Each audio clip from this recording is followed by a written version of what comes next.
Muy buenos días, hermanos.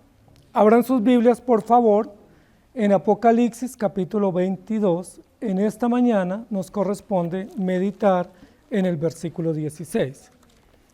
Estamos ya en la última página de la Escritura, estudiando el libro de Apocalipsis capítulo 22, literalmente la última página, ¿sí? En el último, o en la parte del epílogo, del cierre de la Escritura, de la revelación. Y como ustedes lo han visto cada domingo, hemos podido aprender por la gracia del Señor lecciones valiosas, retos y desafíos grandiosos que la Escritura nos da. Y lejos de Apocalipsis ser un libro terrorífico o asustador o paranoico, ¿cierto? Que uno tiene pesadillas, Apocalipsis es un libro que nos está edificando mucho, nos está consolando y nos está instruyendo. Entonces el texto de esta mañana dice: yo, Jesús, he enviado mi ángel para daros testimonio de estas cosas en las iglesias. Yo soy la raíz y el linaje de David, la estrella resplandeciente de la mañana. Pareciera que el texto del capítulo 22 está tomando un giro, ¿sí? Veníamos en la parte anterior, en los versículos anteriores, hablando del destino de los impíos y el destino de los creyentes, y haciendo descripciones de las bendiciones eternas que los creyentes tenemos en Cristo, y de las consecuencias o estado o posición que van a tener los impíos o los incrédulos. Pero aquí en el versículo 16 toma un giro el texto o la narración y comienza a hablar Jesucristo mismo, ¿sí? Es como una especie de presentación, y uno dice presentándose al final del libro. La presentación siempre es al comienzo. Uno siempre cuando conoce a alguien se presenta, da su nombre y se pone a órdenes, pero nunca se presenta al final, no es usual. Sin embargo, recuerden que en el género de las escrituras, normalmente se hacía una presentación al comienzo y una presentación al final, ¿sí? La presentación al comienzo se llamaba el saludo o la salutación, y la presentación al final se llamaba la doxología, que es parte usual de la literatura religiosa o de la literatura bíblica, que tiene una especie de doxología. Pareciera que esta es como una doxología anticipada en el libro. Sí, es una especie de presentación donde Jesús dice: aquí estoy yo y soy esto o soy aquello, conózcanme o sepan quién les está hablando, ¿sí? Y también creo que esta presentación es muy importante para que nosotros no tengamos duda de quién es el que viene advirtiendo estas consecuencias o condiciones anteriores, ¿sí? Que no es Juan el que está diciendo cuáles son los destinos, derecha e izquierda o impíos y salvos, que no es la iglesia del primer siglo, que no son los apóstoles, que quien está determinando y dictaminando el destino tanto de los incrédulos como de los creyentes es Jesucristo mismo, ¿sí? Él lo va a decir: yo soy. En el versículo 13 dijo: yo soy el alfa y la omega, el principio y el fin, el primero y el último. Y dio una descripción sobrenatural de sí mismo, o una descripción celestial o eterna, ¿sí? Apelando posiblemente a su carácter o a su condición eterna de Hijo de Dios. Sin embargo, en el versículo 16 va a hacer una presentación apelando a su condición humana, o a su condición física, o a su condición histórica. Dos aspectos que no se pueden separar. Recuerden que cuando hablamos de Jesucristo tenemos que entender que Jesucristo es verdadero Dios y verdadero hombre. Algunos dicen que es 100% Dios, 100% hombre. Pero es una expresión un poco incorrecta. Es preferible decir que Él es verdadero Dios y verdadero hombre, o totalmente o plenamente Dios y plenamente hombre. ¿Estamos de acuerdo? Entonces vamos a corregir esa expresión que a veces hemos mencionado. Entonces Jesús es verdadero Dios y verdadero hombre. En la descripción o presentación de sí mismo que hace en el versículo 12 y 13 del capítulo, Él, pudiésemos decir así, permítame el atrevimiento, Él se presenta como Dios, ¿sí? Yo soy el alfa, soy la omega, soy el eterno, soy el de siempre, el inmutable, el que siempre ha sido, el primero y el último. Y en el versículo 16 se va a presentar como hombre. Dos realidades o dos aspectos que tienen que estar juntos plenamente, que no podemos separar ni podemos despreciar. Recuerden que históricamente ha habido grupos de personas, posiblemente muy sinceros en su fe, que han creído que Jesús es solo Dios, ¿sí? Pero no han podido aceptar o no han podido creer que Él es hombre. Por eso la Biblia dice: cualquiera que niegue que Jesucristo vino en carne es falso. Es una falsa doctrina, aunque crean bien la otra parte, pero si niegan esa otra parte que es complementaria y que es parte integral de Jesús, o de su ser o de su revelación, dice la Biblia, es anatema, porque niega que Jesucristo vino en carne. Pero ha habido otros por su parte que han podido aceptar que Jesucristo es hombre, y lo creen históricamente y celebran los hechos relacionados con Jesús hombre o Jesús humano, pero no pueden aceptar que Jesús es Dios. Ellos de igual manera están equivocados. Si alguien solo cree que Jesús es hombre, es Dios y no hombre, está equivocado. Y si alguien solo cree que Jesús es hombre y no Dios, está equivocado. ¿Qué dicen los credos y los documentos históricos que son sustentados en la Escritura? Creemos en Jesucristo que es verdadero Dios, pero que nació de la Virgen María y que se hizo hombre, se encarnó y que fue a la cruz y murió y resucitó. Nosotros tenemos que creer esos dos aspectos de la revelación porque esa es la verdad absoluta. Yo les pregunto, ¿ustedes creen eso? Si ustedes creen eso, están en la verdad. Si les falta creer una parte, pídanle a Dios que tenga misericordia y les dé fe para creer, porque no es por esfuerzo personal. Lo que vamos a ver en esta mañana tiene que ver con una de las descripciones que Jesús usó frecuentemente en la Escritura y que Jesús usó frecuentemente para revelarse Él como hombre, ¿sí? Y fue una de las expresiones que usó más el evangelista Juan. Recuerden que Juan, cuando escribe la carta o el evangelio, usa o hay algo que los teólogos llaman los 7 gran yo soy. ¿Se acuerdan cuáles son? Yo soy el camino, la verdad y la vida, yo soy el pan de vida, yo soy el buen pastor, yo soy la vid verdadera, yo soy la puerta, yo soy el pan de vida, yo soy la luz del mundo.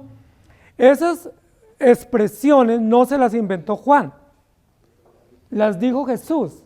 Y eso constituye todo un estilo literario, ¿sí? Todo un estilo de narración, todo un estilo de presentación. Jesús no dijo, digan quién soy yo, o usted no sabe quién soy yo, como es común hoy en día. No, Jesús dijo, yo soy. Él se presentó a sí mismo, o se autodefinió, o se autopresentó, y el testimonio de Él es válido. Dice la Biblia que si nosotros damos testimonio de nosotros mismos, ese testimonio es inválido. Yo no puedo presentar testimonio de mí mismo, yo necesito quien testifique a mi favor o en mi contra. Y el testimonio de otros, de 2 o 3 testigos, a mi favor o en mi contra es válido. Yo no puedo ir a un juzgado y decir, no, créanme a mí que estoy diciendo la verdad, porque eso es viciado, eso no se puede aceptar como prueba en un juicio. Sin embargo, el único testimonio que es válido y aceptado es el de Jesucristo que Él da de sí mismo. Cuando Él dice yo soy, así es. Y el texto va a hablarnos de eso. Entonces el título de nuestra enseñanza hoy, Él es el yo soy, para los que toman apuntes. Él es el yo soy. Él lo dijo y así es. ¿Sí? Yo soy. La primera vez que encontramos ese término o esa expresión, que es una de las expresiones más ricas de la identidad de Cristo, de su ser, de su naturaleza, de su poder, de su grandeza, fue cuando Dios mandó a Moisés al faraón para ir a ordenar o para pedirle al faraón que ordenara la libertad del pueblo en Egipto. Recuerdan que Moisés estaba muy renuente a aceptar el llamado y sacó muchas excusas. Primero que no sabía hablar, después que no quería ir solo, después que Faraón lo iba a rechazar, después dijo que qué prueba tenía pues para presentar, y Dios le iba como quitando cada una de las excusas y dándole respuestas, y luego Moisés por último le dice, cuando llegue allá, sí, ya me animé a ir, ok, voy a ir, y cuando yo llegue allá y me diga, ¿y quién lo mandó? ¿Yo qué digo? ¿Cómo me le presento al Faraón en mi propia cuenta? Y Dios le dice, cuando llega allá y Faraón te pregunte, ¿quién te envió? Tú dices, yo soy, me envió. Y recuerda que Moisés no quedó muy satisfecho. Y me dice, sí, pero yo soy, ¿qué? Y él le dice, yo soy el que soy. Así dirás, y así tiene que presentar.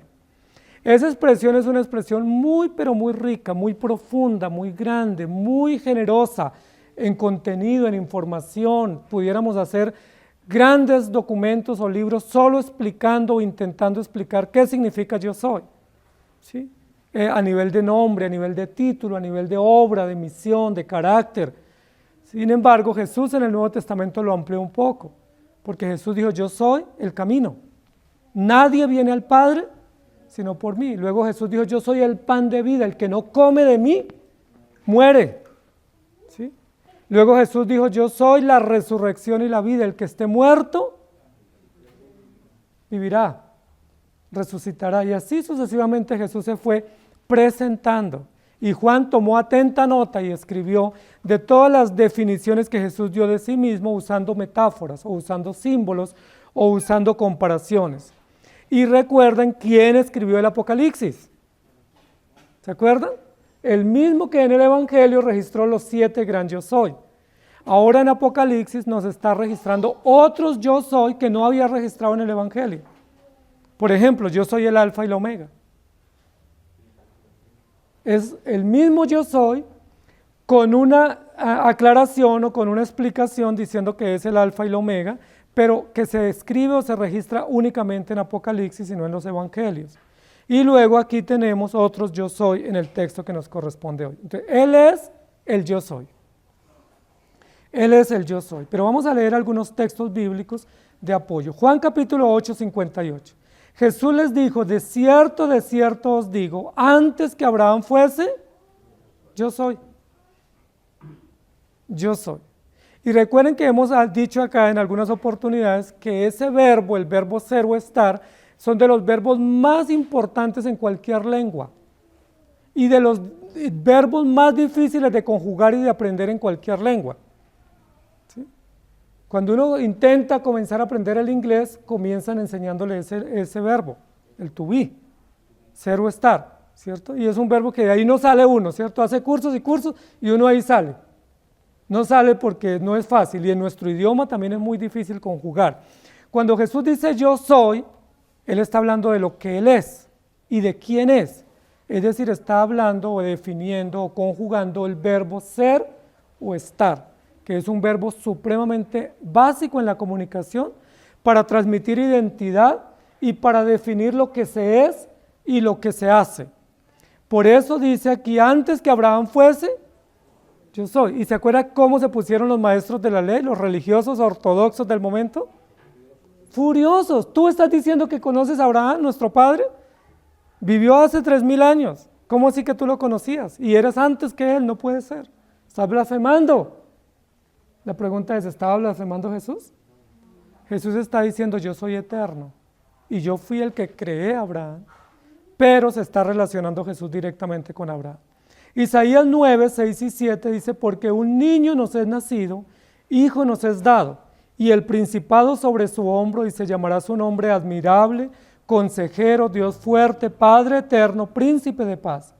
Lo dilatado de su imperio y la paz no tendrán límite, sobre el trono de David y sobre su reino, disponiéndolo y confirmándolo en juicio y justicia desde ahora y para siempre. Esa primera parte de este pasaje que leímos de Isaías 9, quiero que la recuerden, porque es de lo que vamos a hablar. ¿Saben cómo es la primera frase del texto?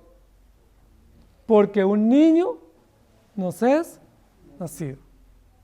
Cuando Jesús se va a definir acá en Apocalipsis, en este texto del 16-22, lo que está es definiéndose o presentándose como hombre, como un niño que nació, se formó en el vientre de María y que nació y que vivió entre nosotros.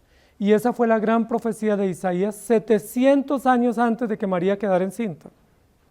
700 años antes, dijo, porque un niño nos es nacido, ¿y cómo se llamará su nombre?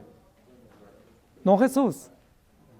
Se llamará su nombre grande, admirable, poderoso, glorioso, Emmanuel, príncipe, rey. Y ahí no estaba dando un nombre, estaba dando una cantidad de funciones o de títulos o de aspectos del carácter de lo que ese niño iba a cumplir o a representar. Y luego dice que no tendría límite o no tendría fronteras su gobierno. Y termina diciendo, sobre el trono de David, sobre su reino, disponiéndolo y confirmándolo desde ahora y para siempre. El trono de David, grábense eso porque lo vamos a estudiar en esta mañana. Luego en Filipenses capítulo 2, 9 y 11 dice, por lo cual Dios también le exaltó hasta lo sumo. ¿A quién? a ese yo soy, que siendo Dios eterno se hizo hombre, y que siendo hombre fue a la cruz, y que habiendo muerto resucitó y que está sentado a la diestra del Padre. A ese Dios le exaltó hasta lo sumo y le dio un nombre que es sobre todo nombre, para que en el nombre de Jesús se doble toda rodilla de los que están en los cielos y en la tierra y debajo de la tierra, y toda lengua confiese que Jesucristo es el Señor, para gloria de Dios Padre. Miren lo interesantísimo de esto, porque este texto dice para que en el nombre ¿de quién? No dice en el nombre de Dios, se doble toda rodilla. ¿Sí me hago entender? Porque todos reconocen a Dios de una u otra manera, aún los demonios, y tiemblan. Pero aquí no dice para que en el nombre de Dios se doble toda rodilla, o en el nombre de Yahvé, o en el nombre de Jehová. ¿Cómo dice el texto en sus versiones? Para que en el nombre de Jesús, es decir, está hablando del nombre natural que Jesús tuvo como ciudadano civil judío, el nombre con el cual lo registraron cuando lo llevaron para la circuncisión, que dijeron su nombre será Jesús. No está hablando de su carácter eterno, sino de su condición histórica o su condición natural o física. Y dice, y toda lengua confiese que Jesucristo es el Señor. Por eso toda religión o todo análisis bíblico que niegue que Jesucristo es Dios es falso. Por eso los arrianos están equivocados, o los ruselistas, ¿sí? Los que van de puerta en puerta todas las mañanas, porque ellos creen que Jesús fue creado pero que no es Dios, y no creen que Jesús sea el Salvador y que Jesús sea el Redentor. Ellos no pueden creer esto ni pueden confesar. Y recuerden que los mormones y muchas otras cantidades de doctrinas que creen sobre Jesús pero creen equivocado están errados, porque no aceptan que Jesucristo es Dios y no se doblarían y se arrodillarían en el nombre de Jesús, ni confesarían que Él es Dios. Luego en Hechos, capítulo 4, versículo 12, dice, y en ningún otro hay salvación, porque no hay otro nombre bajo el cielo dado a los hombres en que podamos ser salvos. ¿Y cuál es el único nombre? El nombre de Jesús. El nombre de Jesús. Y luego en 1 Timoteo 2:5 dice, porque hay un solo Dios mediador entre Dios, hay un solo mediador entre Dios y los hombres, Jesucristo, hombre. Eso hay que subrayarlo, hay que tenerlo presente. Solo hay un mediador, ese mediador no es Cristo, ¿sí? Su condición divina o celestial, sino un mediador que es Jesucristo hombre, es decir, Jesucristo históricamente revelado o Jesucristo humanamente encarnado, y esa es la revelación que tenemos. Entonces, eso es bien importante. El texto dice, yo Jesús he enviado mi ángel para daros testimonio. Yo Jesús. Y me llama mucho la atención porque este texto no dice yo Cristo, o yo el Redentor, o yo el Mesías, sino yo Jesús. ¿Sabe cuántas veces aparece la palabra Jesús en Apocalipsis? ¿Saben cuántas? 7 veces. No aparece tanta, aparece el Cordero, aparece Cristo, aparece ese Mesías, aparece muchas metáforas para referirse a Él y símbolos, pero literalmente el nombre o el título Jesús aparece solo 7 veces. Y esta va a ser una de las últimas veces que va a ser presentado con ese nombre. Cuando la Biblia dice Jesús, o nuestras traducciones, que son bastante fieles a los originales, dice Jesús, se está refiriendo directamente a Jesús hombre, es decir, a su condición humana, o está llamando la atención a su estadía aquí en la tierra, o a su condición histórica o biológica, o a su descendencia natural. Eso es importante que lo tengamos en cuenta. Entonces aquí cuando dice yo Jesús, está refiriéndose a su condición histórica, y eso ya nos gusta mucho, porque nos va a recordar todas las promesas que se dijeron sobre Él y todas las profecías que se cumplieron, y Él mismo es el que está hablando. Ahora la pregunta es, ¿dónde está Jesús en este momento? Cuando Juan estaba recibiendo la visión. Estaba sentado victorioso a la diestra de Dios Padre, pero no perdió su condición humana. Recuerden que Jesucristo se encarnó, pero no perdió su condición humana al ir al cielo. Él no fue en espíritu al cielo. Él resucitó en cuerpo, en el mismo cuerpo que Él tuvo cuando estaba aquí en la tierra, pero glorificado. ¿Recuerdan cuando los discípulos dijeron, yo no creo? Y todos dijeron, no puede ser, no creo. ¿Recuerdan qué les dijo Jesús? Pues venga y mete la mano en mi costado y meta la mano en mi mano o el dedo en mi mano y compruebe que yo soy el mismo. Y ya estaba resucitado. Es decir, Jesús resucitó con el mismo cuerpo que tuvo acá, pero un cuerpo glorificado con condiciones de no deterioro, no corruptibles, y está sentado a la derecha del Padre. ¿Quién es el que va a hablarle entonces a Juan aquí? Jesús en su estado o en su aspecto o en su naturaleza humana para llamarnos la atención de algo. Dice, yo Jesús he enviado mi ángel para daros testimonio de estas cosas en las iglesias. Y esa primera parte quisiera que la revisáramos, porque muchas personas piensan que siempre que en Apocalipsis aparece ángel, tenemos que imaginarnos un ser que vuela con vestiduras blancas y con ojos azules y con alas. Y ahí sí perdemos los que tenemos ojos negros. No está hablando de eso acá. Aquí no está hablando de un ser angelical, ¿sí? De un ser de la corte celestial. No está hablando. Mire lo que dice. Yo he enviado mi ángel para daros testimonio de estas cosas en las iglesias. ¿Y recuerdan quién eran los que daban testimonio en las iglesias? Capítulo 2 y 3. ¿Se acuerdan? Vamos entonces, si no recuerdan. Verifiquemos. En el mensaje a las 7 iglesias, capítulo 2 y 3, dice lo siguiente. Escribe al ángel de la iglesia en Éfeso. Y luego en el versículo 8, y escribe al ángel de la iglesia en Esmirna. Y luego en el 12, y escribe al ángel de la iglesia en Pérgamo. Y recuerden que en el capítulo 1, versículo 20, dice, el misterio de las 7 estrellas que ha visto en mi diestra, y de los 7 candeleros y de los 7 estrellas son los ángeles de las 7 iglesias. Entonces, ¿de quién está hablando? De los pastores, de los maestros, de los profetas que están en la iglesia a cargo de la congregación. Ahí no está hablando de seres con vestiduras blancas y que están en el aire, y menos con alas y ojos claros. Aquí está hablando de pastores que habían sido instituidos o establecidos en cada iglesia en Asia Menor y que ellos tenían la responsabilidad directa de predicar el evangelio y de dar testimonio. ¿Y qué dice el Señor en Apocalipsis 1?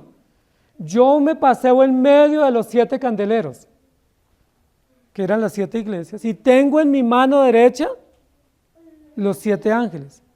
¿Recuerdan que eso lo estudiamos hace mucho tiempo? Significa que el Señor está en medio de su iglesia siempre, a través del Espíritu Santo y de la palabra, pero ¿qué hace con los pastores o con los líderes que Él puso en su iglesia? Los cuida, o los preserva, o los dirige para que ellos hagan su voluntad y para que ellos puedan dirigir la iglesia. Por eso el mensaje a las 7 iglesias es un mensaje inspirado, porque los pastores habían sido puestos por Dios y porque Dios estaba dirigiendo su palabra en los púlpitos en medio de la gran persecución. Entonces, todo eso lo que significa es que Dios sí hace que la palabra se predique en la iglesia, y para eso ha puesto pastores, ¿sí?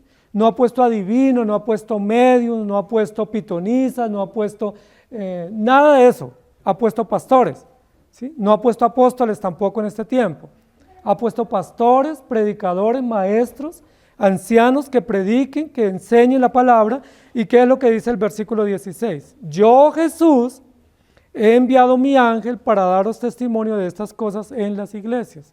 Juan en Apocalipsis es presentado como un ángel. Jesús en Apocalipsis es presentado como ángel también. Y los pastores en Apocalipsis de las iglesias también son presentados como ángel, cada uno en su contexto que tiene que ser analizado. Entonces Jesús lo que está diciendo es, yo les voy a dar evidencia de que yo soy. ¿Sí? Y esto es otra precisión que debemos hacer. Hay 2 escuelas de apologética y de estudio bíblico que se han manejado en los últimos años, que son una escuela que se llama la evidencialista y otra escuela que se llama la presuposicionalista. La presuposicionalista es una escuela académica apologética que dice que uno puede creer sin evidencia, que para creer no necesitamos evidencia, que solo necesitamos la fe, ¿sí? Conceptos absolutos de fe y los creemos.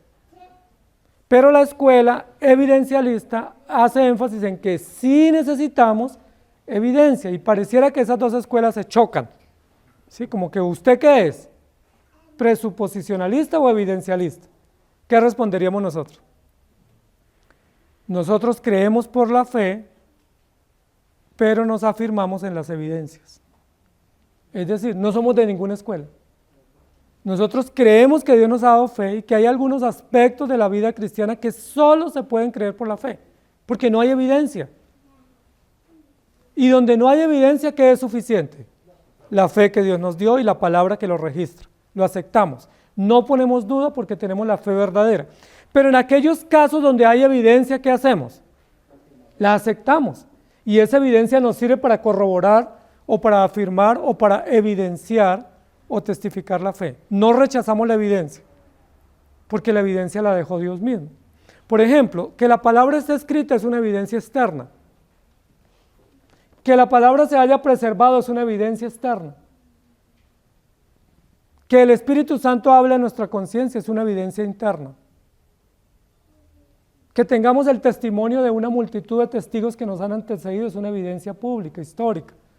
No las podemos rechazar, porque tenemos evidencias arqueológicas, evidencias de la geología, tenemos evidencias médicas, científicas, que afirman lo que la Biblia dice. Pues eso hay que decir amén. No podemos ir en contra de las evidencias que la misma Biblia corrobora. Entonces, ¿por qué estoy diciendo eso? Porque Jesús va a decir acá, yo he enviado mi ángel. Primero Jesús dice, yo soy la evidencia. Créanme a mí, yo soy la evidencia. Estuve muerto y resucité. ¿Quieren más evidencia? Muy bien, pero además de eso yo les he enviado otras evidencias. ¿A través de quién? A través de Juan. ¿Cuál es esa evidencia? Pues Apocalipsis de manera específica, pero de manera general toda la escritura que habla de Cristo. Pero luego dice, les voy a presentar otra evidencia. ¿Cuál es la otra evidencia? Lo que los pastores o los mensajeros hablan en las iglesias. Porque cada vez que se expone el evangelio en los púlpitos, esa es otra evidencia externa de lo que Dios ha hecho y que afirma nuestra fe. ¿Estamos de acuerdo? Es decir, aquí vinimos a adorar a Dios, pero en la medida en que adoramos a Dios también somos afirmados con evidencias.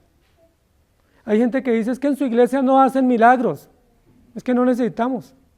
Ya tenemos el mayor milagro, que es el milagro del perdón de nuestros pecados. Tenemos el milagro de que Dios nos ha sustentado. Y si ustedes están aquí sentados, eso es un milagro. Que Dios les ha dado la vida, les ha dado la fe, les ha guardado y les ha preservado y les da gozo al disfrutar el evangelio. Entonces, lo que Jesús dice es, les voy a dar todas las evidencias para que no tengan excusa. Primero, yo soy la evidencia. Segundo, dejé la evidencia escrita a través de Juan, que la hizo pública y la conservó. Pero tercero, hay otra evidencia y es lo que se predica en las iglesias. De manera especial, las 7 iglesias de Asia Menor, pero no solo esas, sino todas las iglesias que a lo largo del tiempo han predicado de estas cosas. ¿Cuáles son las cosas únicas que predica la iglesia?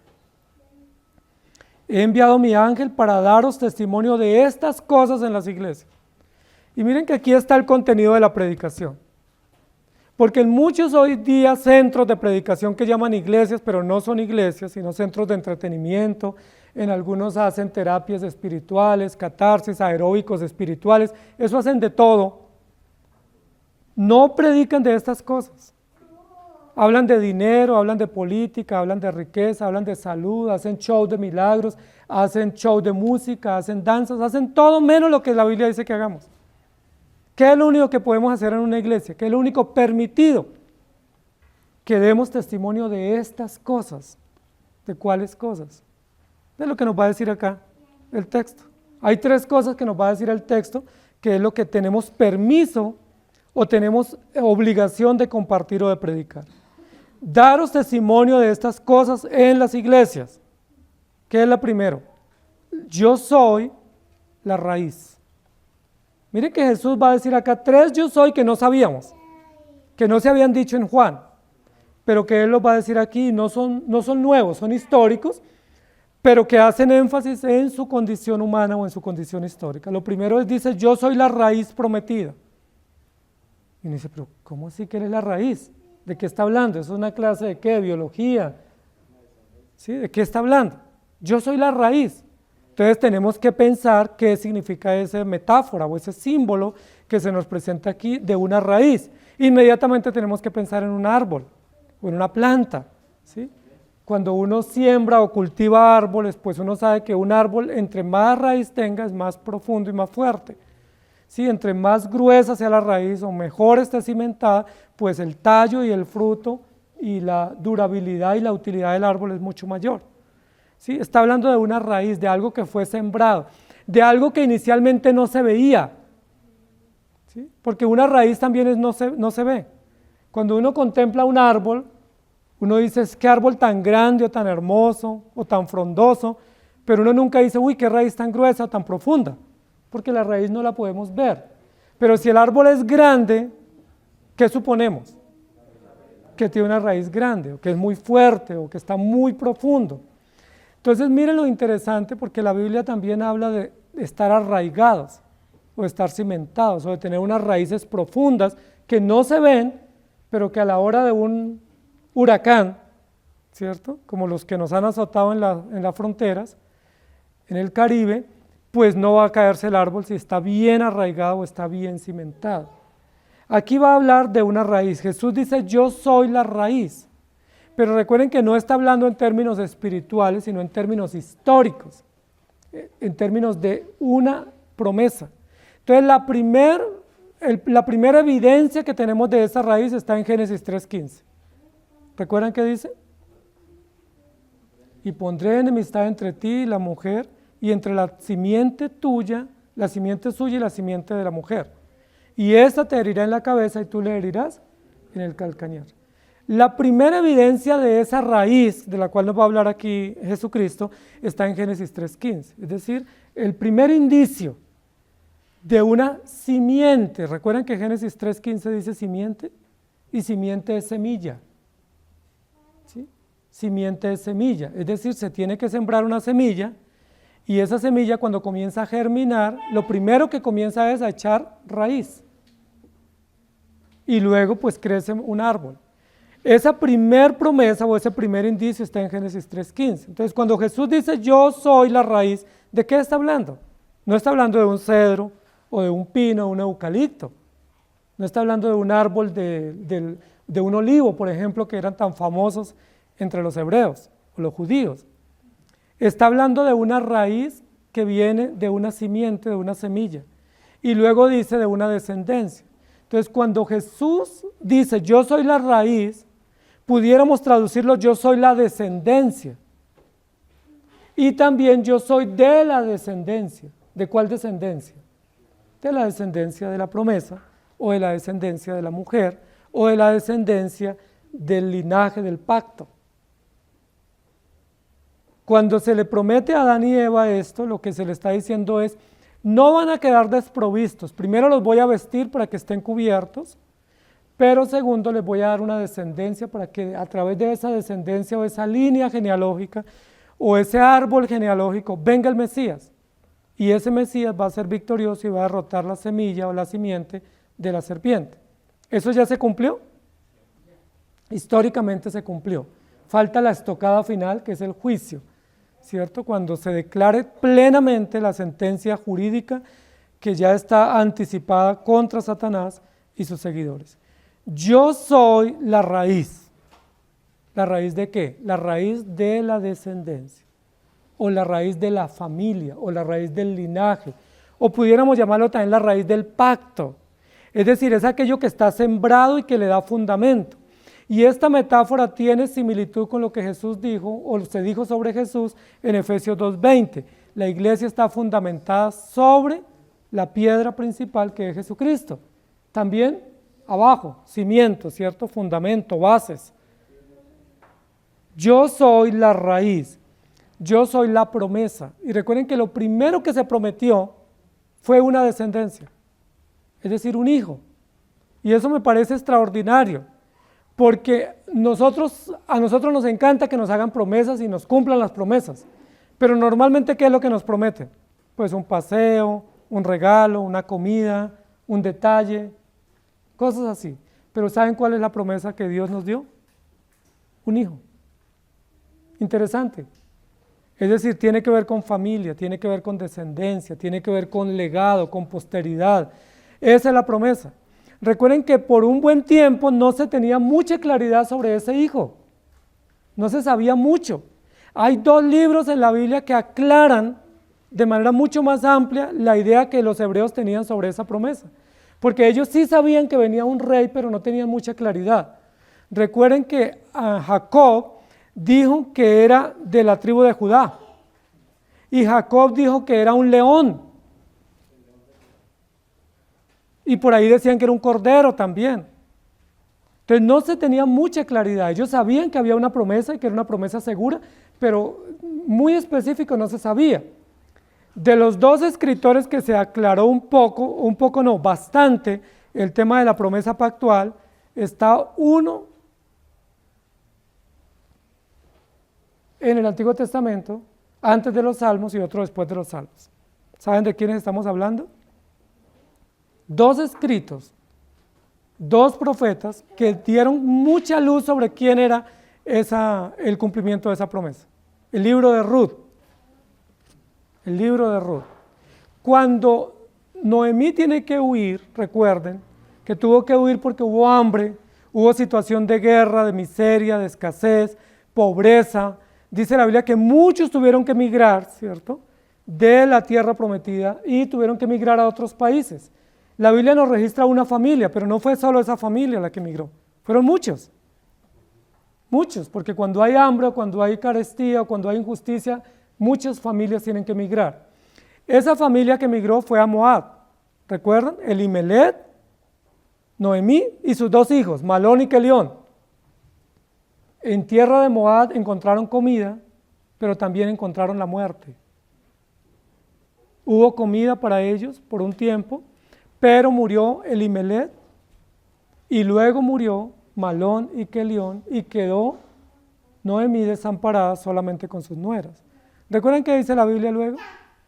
Escuchó Noemí que en los campos de Moab Dios había visitado para traerles pan. Y entonces decidieron regresar. Y le dijo a sus nueras, quédense. Y ellas dijeron que la iban a seguir. Pero una de ellas aceptó la invitación de quedarse y la otra siguió. ¿Recuerdan cuál la siguió? Ruth. Ruth fue una mujer decidida. Y dijo, no me ruegues que te deje y me aparte de ti, porque donde tú fueres iré yo, donde tú vivas viviré, tu pueblo será mi pueblo, tu Dios será mi Dios, y donde tú mueras, allí moriré, allí seré sepultada, y que no me hagan desistir. ¿Sí? Se juró. Y la Biblia lo que dice es que cuando llegaron a Belén nuevamente de regreso, 2 viudas empobrecidas, vienen del exilio de 10 años, vienen de sufrir mucho, salieron a recoger limosnas o migajas de lo que dejaban los ricos cuando recogían las cosechas. Ruth salió a recoger detrás de un hombre, detrás de una hacienda o una finca, y casualmente, entre comillas, fue a recoger en la finca o en el terreno de Booz. Ahí hay una historia, una trama novelística extraordinaria, una trama muy cautivadora de cómo esta mujer va y recoge espigas allá, cómo Booz la mira y la admira, y luego cómo se dan cuenta que ellos son parientes. Y recuerdan cuando Booz le dice, yo puedo redimirte, yo te redimo, y te redimo a ti y a la suegra y las tierras que fueron de tus difuntos. Recuerden que Booz en el libro de Ruth se presenta como el pariente redentor. Eso traduce Booz, o el hombre más rico y próspero, el pariente redentor o el sustituto. Es decir, Ruth nos da a nosotros una luz extraordinariamente grande de que aquel que va a ser sustituto no va a ser ni un león ni un cordero, que el que va a ser sustituto es un hombre, y que es un hombre que va a tener que suplir las necesidades de esta mujer. Y recuerden que se casaron. Y recuerden en el capítulo 4 ¿qué acontece? Nace un hijo, y ese hijo se llama Obed. ¿Se acuerdan? Y Obed significa alabado sea Dios, o siervo de Dios. Obed es el cumplimiento de esa gran promesa, que es la promesa de un redentor o de un pariente cercano. Primero de Samuel 17:12.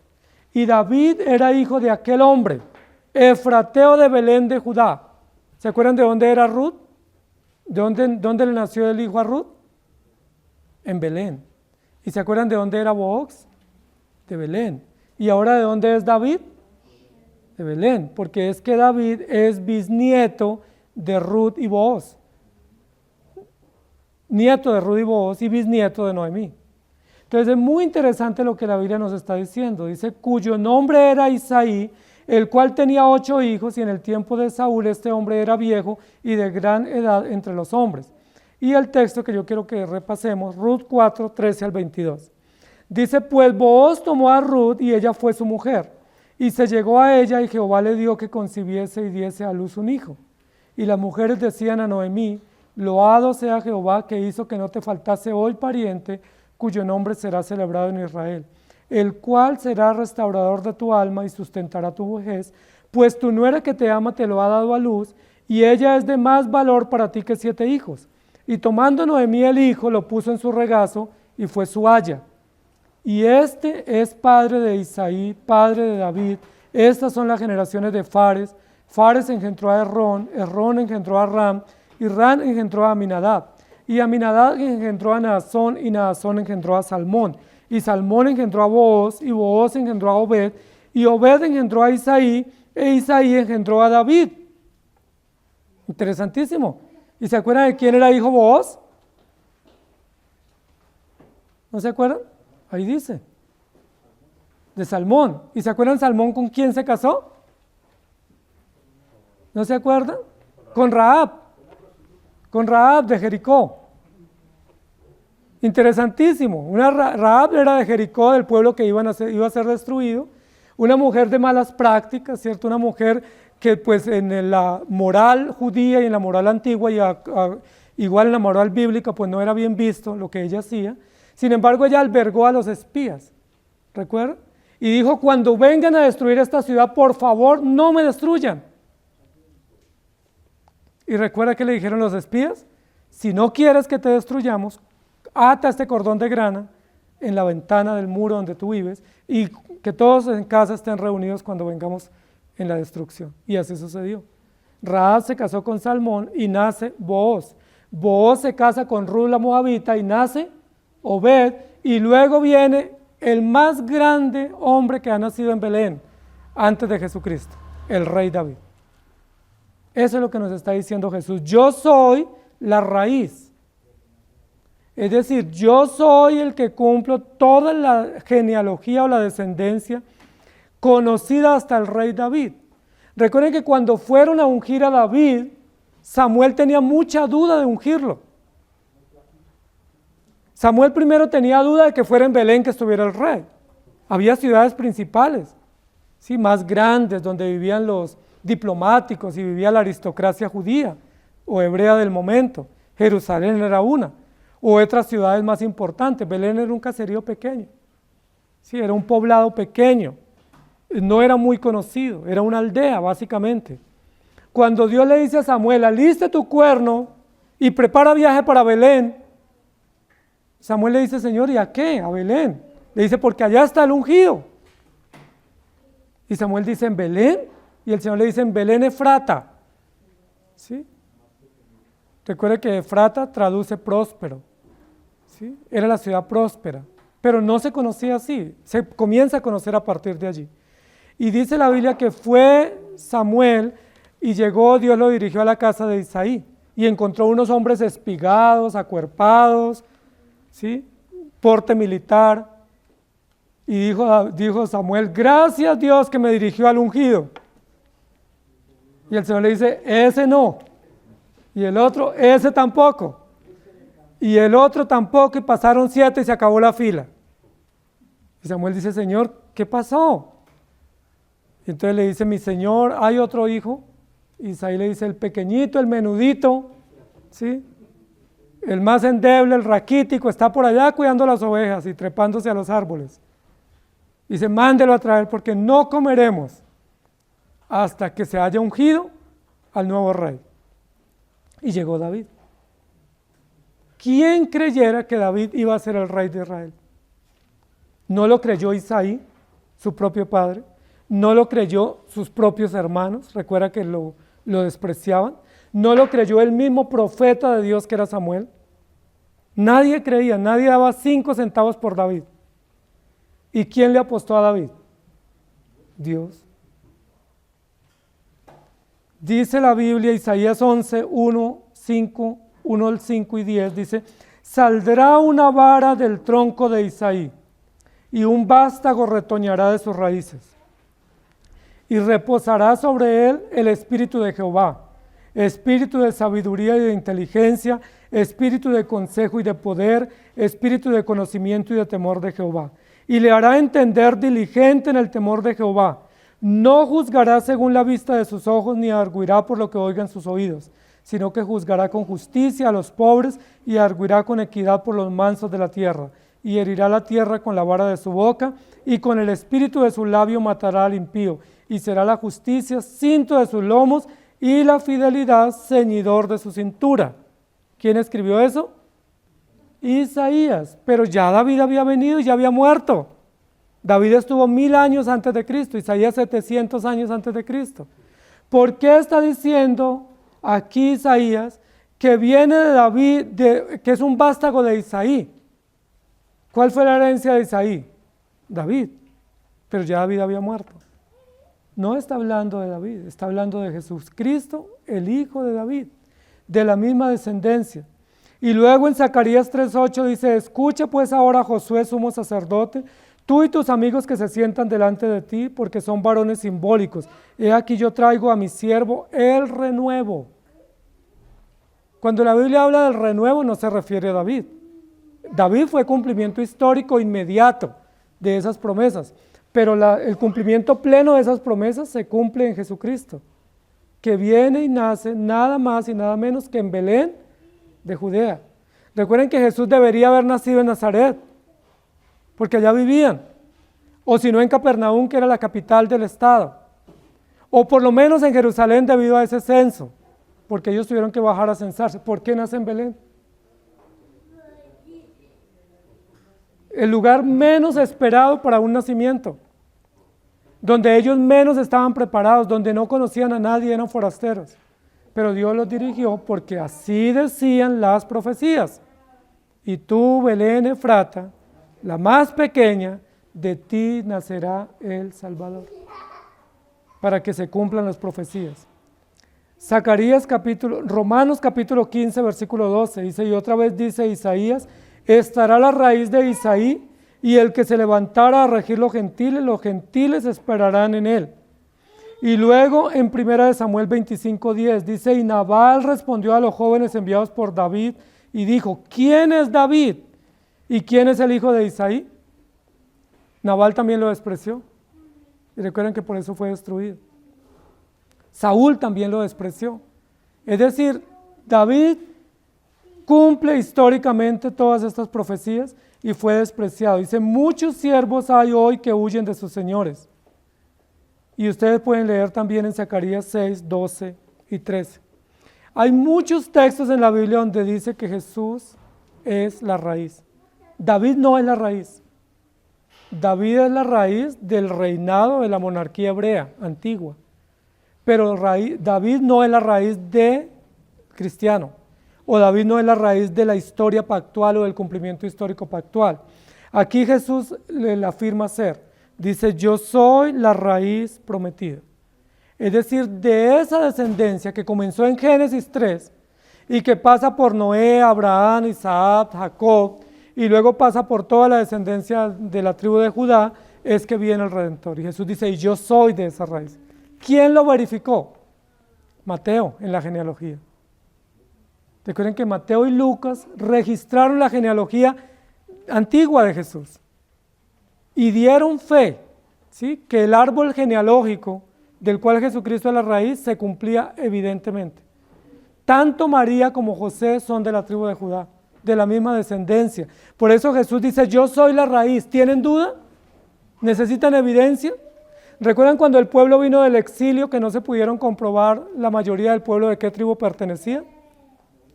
Hubo una tribu que sí pudo comprobar de dónde venía: la tribu de Judá.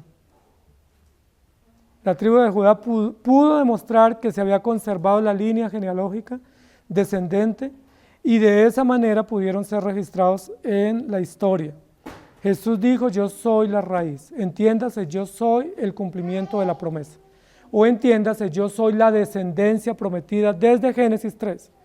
O entiéndase, yo soy el niño que ha nacido, ¿sí? Que le nació a Adán y Eva, que se llamó Set, sustituto, pero que luego nació a través de Jacob, que se llamó Judá, ¿sí? Alabanza o alabado sea Dios, y que luego le nació a Ruth y a Noemí y a Booz, que se llamó Obed, que significa alabado sea Dios, pero luego le nació a Isaí, que se llama David, el llamado o el elegido o el enviado de Dios, pero luego se cumple la promesa de Isaías, que le nace a José y a María, y que dicen, llamará su nombre Jesús, porque él salvará a su pueblo de sus pecados. Pero el texto continúa diciendo, yo también soy el linaje de David. Recuerden que son dos cosas distintas. No está diciendo yo soy la raíz de David, sino yo soy la raíz y también soy el linaje de David. Es decir, Jesús no solamente dice yo soy el niño que nació. Permítame ponerlo de la siguiente manera. Yo soy el niño que nace, que cumple la promesa, pero que crece y gobierna. Por eso es totalmente inconcebible que se adore a Jesús niño.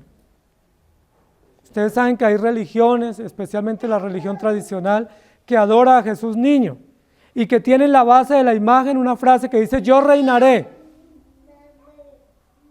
No, Jesús es rey eternamente y para siempre y no se quedó niño. Y aquí lo que está diciendo es, yo soy el niño que nació, prometido, pero yo soy el hombre que creció y reina. Soy el rey, porque cuando habla del linaje de David, está hablando de la monarquía davídica. Está hablando de toda la lista de 22 reyes que hubo en el reino de Judá, que pertenecieron a la descendencia de Judá o a la descendencia de David. Está haciendo alusión a esa línea monárquica que la Biblia dice que debía mantenerse hasta Cristo. Pero recuerden que no se mantuvo debido a la rebeldía y al adulterio del pueblo. Sin embargo, la genealogía se conservó. Y Dios destruyó la monarquía, pero conservó la descendencia. Y esa descendencia honorífica se cumple perfectamente en Jesucristo. Yo soy del linaje. ¿De cuál linaje? Recuerden que el linaje no es solamente descendencia. La palabra linaje no solamente habla de familia o de línea genealógica ascendente. Linaje también significa estirpe, o significa dignidad, o linaje significa autoridad. Cuando Jesús dice yo soy del linaje de David, está diciendo yo vengo de la estirpe, ¿sí? O de la línea de los monarcas, o de la dinastía de los monarcas de Judá. Y eso es muy importante, porque recuerden que la mayoría de judíos, cuando mataron a Jesús, lo mataron por despreciarlo, porque Jesús era un cualquiera para ellos. ¿Recuerdan qué decían de Jesús? Que era hijo de un carpintero, ¿sí? Que era de Nazaret y de Nazaret no había nada bueno, y eso era una manera muy peyorativa y muy despreciativa contra Jesús. Pero también decían que tenía demonio, que estaba loco, que estaba fuera de sí. ¿Qué no dijeron de Jesús? Que era servidor de Satanás. Todo el mundo lo despreció, pero Jesús dice acá, yo no soy cualquiera. Y aplica lo que dicen hoy, ustedes no saben quién soy yo. Yo soy del linaje de David. Y recuerden que algunos lo corroboraron como el ciego Bartimeo, cuando dijeron, hijo de David, ten misericordia de mí. Jesús viene del gran linaje, que es el linaje de la realeza. No ostentó esa posición cuando nació, porque dice la Biblia que vino de una mujer muy humilde y de un hombre muy humilde, que tenían trabajos muy humildes y artesanales, o trabajos muy insignificantes para el momento. También venían de la región más empobrecida y más alejada del centro de poder, que era Nazaret o Galilea. Vinieron en las condiciones más humildes y más pobres y más precarias que cualquiera puede nacer. Jesús naciendo en un establo o en una granja, en medio de animales, a la medianoche o al amanecer, sin ningún tipo de ayuda, sin ningún tipo de seguridad, sin ningún tipo de médico, sin ningún tipo de condiciones. Pero aunque nacieron en esas condiciones de pobreza, Jesús dice, yo soy del linaje de David. Y no lo dice para presumir, lo dice porque es verdad. lo dice porque es real. Jesús pertenece a la realeza. Él es el rey verdadero, Él es el rey absoluto que gobierna con poder y es el único que puede ejercer autoridad eternamente y para siempre. Jeremías capítulo 23, 5 dice: aquí que vienen días, dice Jehová, en que levantaré a David renuevo justo y reinará como rey, el cual será dichoso y hará juicio y justicia en la tierra. Muchos, cuando leen estos textos, hablan de una restauración futura, ¿sí? Los restauracionistas o reconstruccionistas dicen es que en el futuro va a haber esto y aquello. La pregunta es, ¿eso va a suceder en el futuro o ya sucedió? ¿Desde cuándo Cristo es rey? ¿Cuándo comenzará a reinar? ¿Sí? ¿Desde cuándo Él reina con justicia, con poder y autoridad? ¿Al futuro? ¿Al presente o siempre? Siempre. Decir que Cristo va a reinar es desconocer que Él es Rey eterno. Y es desconocer que Él tiene esa dignidad. Y es desconocer que Él nos gobierna ya. No estamos esperando quién nos gobierna. Ya estamos gobernados por Él. Estamos gobernados por el mejor Rey, por el más justo, por el eterno, el grandioso. Lucas 1, 32 y 33 dice: este será grande. ¿Se acuerdan de quién estaba hablando? De un niño. Cuando lo presentaron, cuando lo fueron a circuncidar. Este será grande y será llamado Hijo del Altísimo, y el Señor Dios le dará el trono de David su padre, y reinará sobre la casa de Jacob para siempre, y su reino no tendrá fin. Hechos capítulo 4, 25 al 28, la predicación de Pedro. Por boca de David tu siervo dijiste: ¿por qué se amotinan las gentes y los pueblos piensan cosas vanas? Se reunieron los reyes de la tierra y los príncipes se juntaron en uno contra el Señor y contra su Cristo. ¿Qué hicieron los pueblos contra Cristo? Se pusieron en contra. Los reyes, los religiosos, los moralistas, la ciudadanía en general. Dice: porque verdaderamente se unieron en esta ciudad contra tu santo Hijo Jesús, a quien ungiste. Y ahí menciona algunos de estos responsables que tendrán que dar cuentas: Herodes y Poncio Pilato, y Anás y Caifás, y soldados, y faraones, y Herodes, y todos, y Césares. Dice: con los gentiles y el pueblo de Israel, para hacer cuanto tu mano y tu consejo habían antes determinado que sucediera. Pero luego en Hechos 13:33 dice: la cual Dios ha cumplido a los hijos de ellos, a nosotros, resucitando a Jesús, como está escrito también en el Salmo 2: mi hijo eres tú, yo te he engendrado hoy.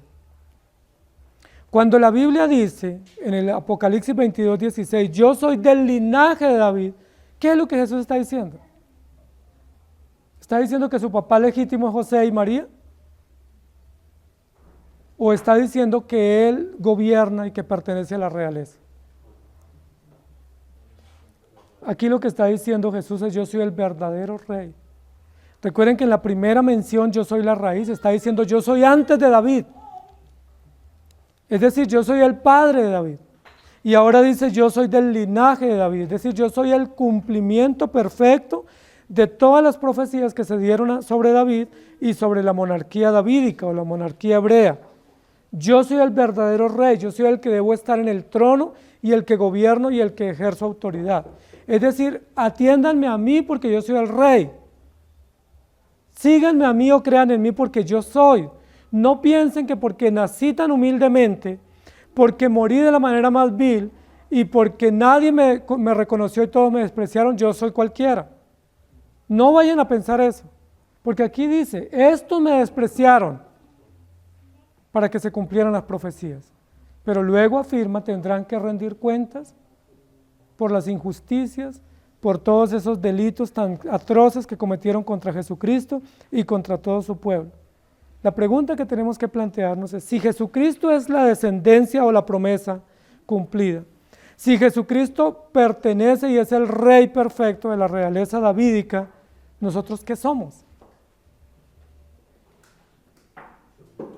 Porque nosotros pertenecemos a esa descendencia, que es la descendencia del remanente, del pacto, y también dice que pertenecemos al reinado o al gobierno o al reino de Cristo.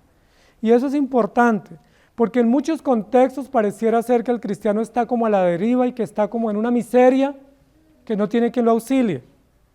Y eso no es correcto, porque nosotros tenemos por Padre a Jesucristo, y tenemos al Rey que gobierna y dirige, y es justo y soberano y perfecto, y nosotros creemos en un Dios generoso y bueno, que nos ha prometido cuidar y no desamparar, y estar con nosotros siempre, todos los días, hasta el fin del mundo.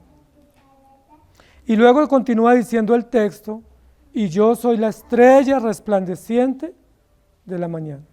Si pudiésemos desglosar lo que está diciendo aquí el apóstol Juan, diríamos, yo soy la raíz, luego yo soy del linaje de David, y luego yo soy la estrella resplandeciente de la mañana.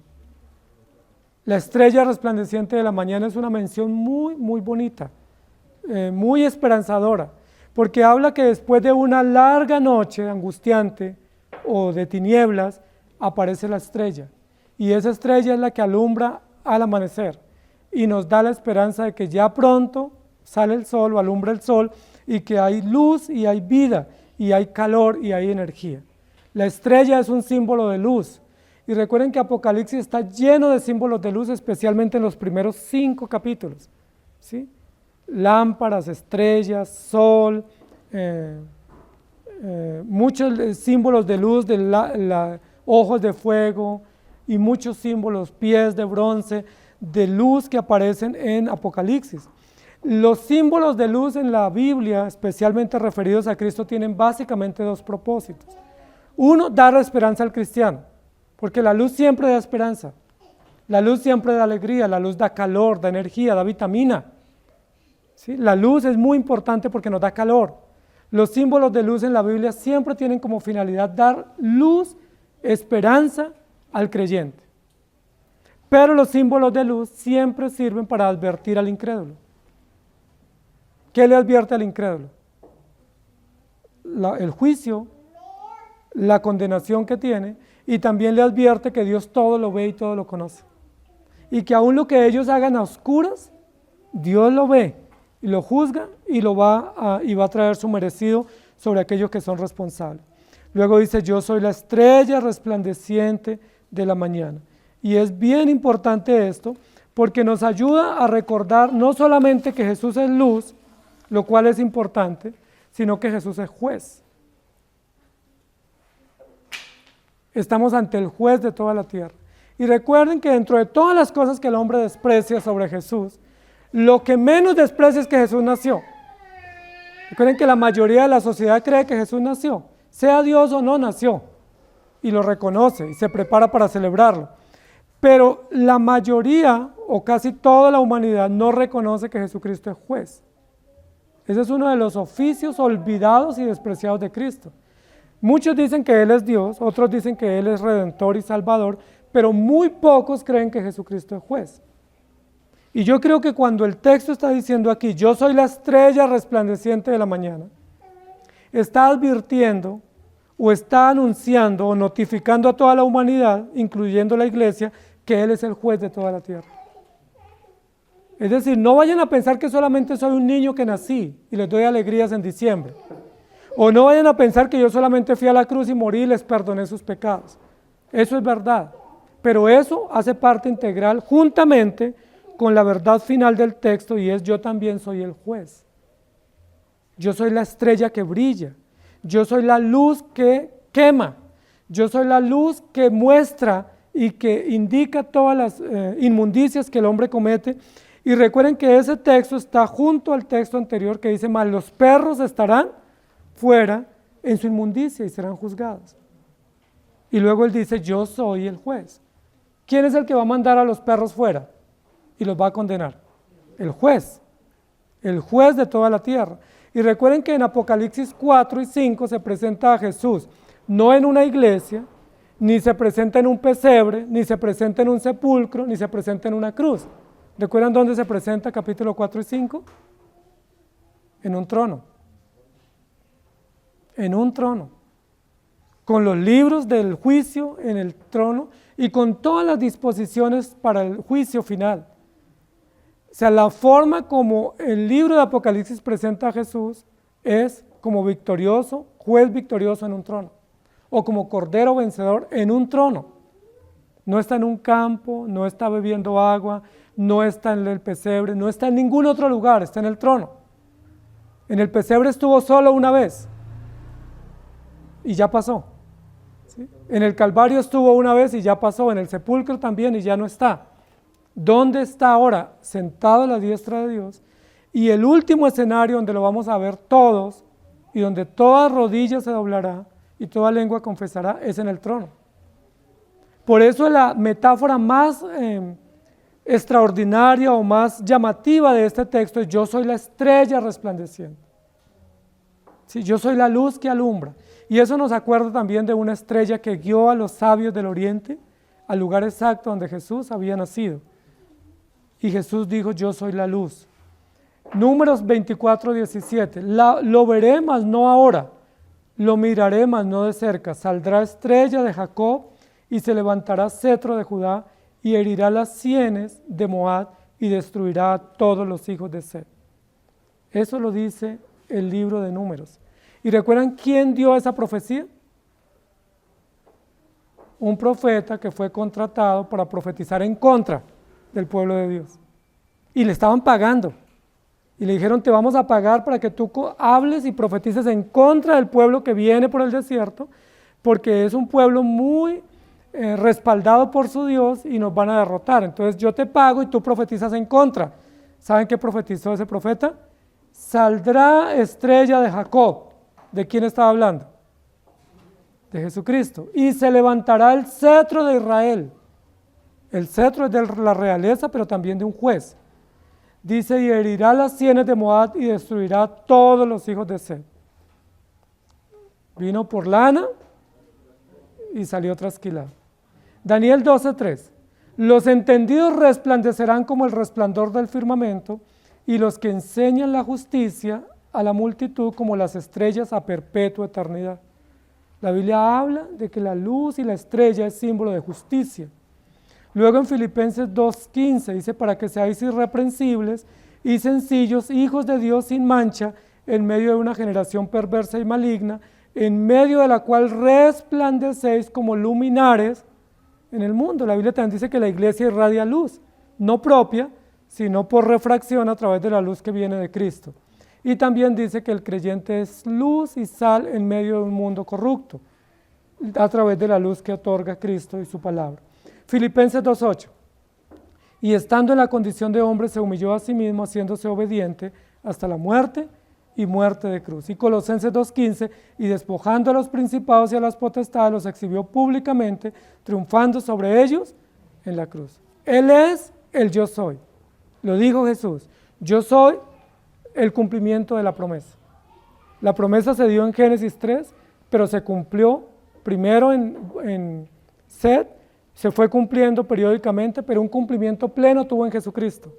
Jesús dice: yo soy el cumplimiento. Yo vengo de esa descendencia. No esperen otro, como algunos están esperando. Ya vine, yo soy. ¿Sí? Pero también Jesús dice: yo soy del linaje de David, es decir, yo soy el monarca. Yo soy de la realeza davídica, yo soy el que tengo derecho legítimo al trono. Y todas las promesas monárquicas se cumplen exclusivamente en mí, porque yo soy. Recuerden que a Jesús, cuando estuvo en la cruz, le dijeron: si eres el rey de los judíos. Y recuerdan que le pusieron una inscripción: este es el rey de los judíos. Y luego quisieron cambiar y Pilato dijo: no, ya escribí, ya no voy a cambiar. Pero se indujo a que cambiara esa inscripción. Y luego Jesús dice: yo soy la estrella resplandeciente, es decir, yo soy el juez. Yo soy el juez. Yo soy el que va a juzgar todas las cosas y soy el que va a dictaminar todas las obras de los impíos y todos van a tener su justo merecido. Jesús nos revela quién es y eso es importante.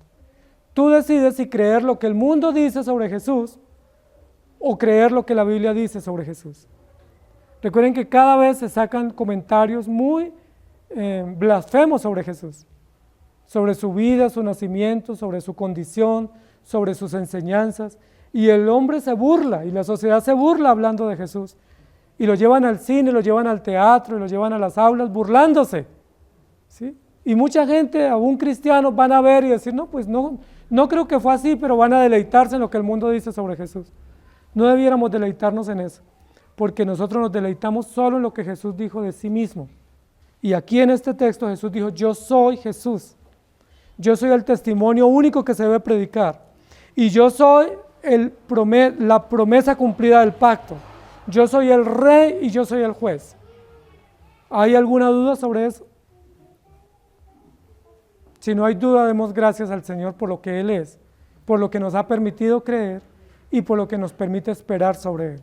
Lo que estamos esperando de Él no es que sea redentor porque ya lo fue, no que se encarne porque ya lo fue. Estamos esperando que Él actúe como juez absoluto de todas las cosas y que a cada uno les dé, tanto a los bienaventurados que lavaron sus ropas, como a los perros, hechiceros y fornicarios que están afuera, el merecido por sus obras y su desprecio al Señor.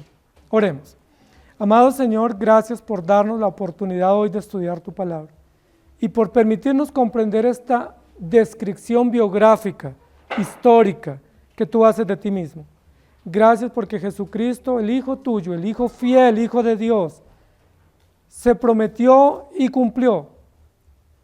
Él es toda la línea genealógica perfecta que viene desde Adán hasta Cristo.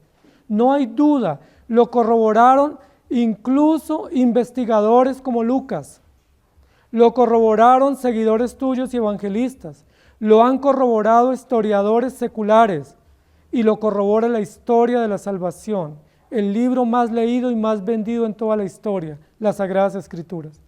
También lo corrobora nuestro Espíritu, el Espíritu Santo, que tú eres el cumplimiento perfecto de esa descendencia pactual, de esa genealogía, de esa esperanza que traen los hijos y que traían los hijos especialmente para los hebreos, de que alguno de esos hijos sería el Salvador. Muchas gracias. Gracias también porque tú nos afirmas que tú eres el Rey. No esperamos a otro, no esperamos que reines al futuro, tú siempre has reinado. Reinas en tu iglesia, reinas en el corazón de tus hijos y reinas en el universo, porque tú nunca has dejado de gobernar y de dirigir todo el mundo con tu gran poder y sabiduría. Pero gracias por recordarnos hoy que tú eres el juez, que tendremos que enfrentarnos ante el juez severo, contundente, justo y veraz.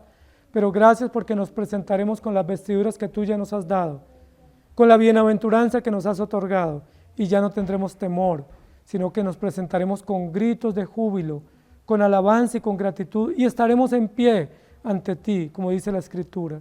Los creyentes estarán en pie, los impíos estarán de rodillas y clamando a las cuevas que caigan sobre ellos y los tapen para no enfrentar la ira justa que viene sobre ellos. Señor, gracias por nuestros hogares y familias, gracias por nuestra iglesia, gracias por nuestros hijos, gracias porque también tú has querido que nos nazcan hijos y rogamos que esos hijos que nos han nacido sean hijos que entiendan este mensaje pactual y que caminen en el mismo linaje, en la misma descendencia en la cual tu Hijo Jesucristo y nosotros como padres estamos caminando por gracia. Ayúdanos, por favor. Ayúdanos a encaminar nuestros hijos por la senda de la vida. Ayúdanos para que las nuevas generaciones que nos sucederán puedan predicar y creer este evangelio que nosotros creemos y que también reciban la promesa de la vida eterna. Y ayúdanos para que nuestra iglesia pueda permanecer y pueda pasar la línea del tiempo y conservarse predicando el evangelio y predicando estas cosas que son las únicas dignas de ser predicadas para tu gloria. Gracias te damos en Cristo Jesús. Amén. Que el Señor les bendiga, queridos hermanos.